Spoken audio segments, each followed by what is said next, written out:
Читалището и Петър Ненков са първите членове на Международния библиографски институт в Брюксел. Той е първият български библиотекар, взел участие в международен конгрес, чийто доклад е оценен изключително високо.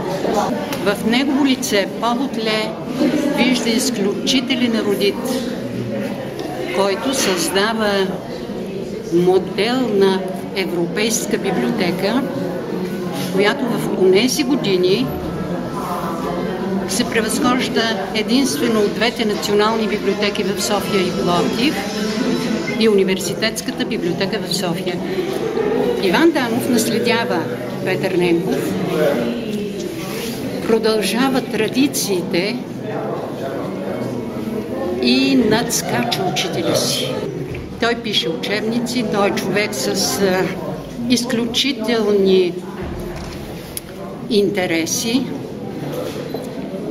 постигнати по пътя на системното самообразование.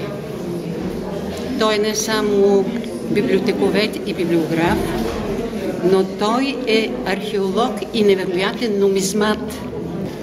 Създател е на археологическия музей, който е бил в читалището.